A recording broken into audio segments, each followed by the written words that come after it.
ஆச்சி கொழுக்கட்டை மாவு வந்தாச்சு. ஆச்சி கொழுக்கட்டை மாவிற்கு கொழுக்கட்டை அச்சை கேட்டு வாங்குங்கள்.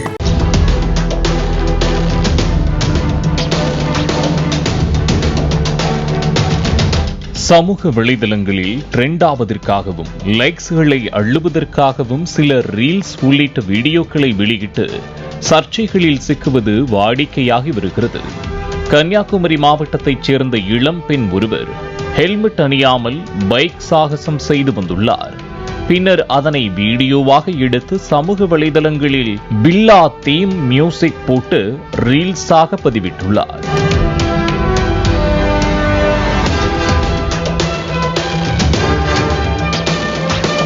இதனை அறிந்த போலீசார் அப்பெண்ணின் வீடியோவை வெளியிட்டு இது போன்ற செயல்களில் ஈடுபடக்கூடாது என கண்டித்துள்ளனர். ஆனால் அதனையெல்லாம் துளியும் பொருட்படுத்தாத லேடி பில்லா தொடர்ந்து தனது ரீல்ஸ்களை பதிவிட்டு வந்துள்ளார். மேலும் கெத்து காட்டுவதாக நினைத்துக் கொண்டு தொலைக்காட்சிகளில் செய்தியாக வெளியான தனது பைக் சாகச வீடியோவை மலையாள வசனத்தோடு மிக்ஸ் செய்து பதிவிட்டுள்ளார். இதனையடுத்து குளச்சல் போக்குவரத்து போலீசார் பைக்கின் பதிவு எண்ணை வைத்து அப்பெண்ணை தேடி வருகின்றனர். மாஸ் பிஜிஎம் போட்டு ரீல்ஸ் போட்ட இளம் பெண்ணிற்கு போலீசார் சோக மியூசிக் போட வைத்துள்ளனர். ஆச்சி கொழுக்கட்டை மாவு வந்தாச்சு. ஆச்சி கொழுக்கட்டை மாவிற்கு கொழுக்கட்டை அச்சை கேட்டு வாங்குங்கள்.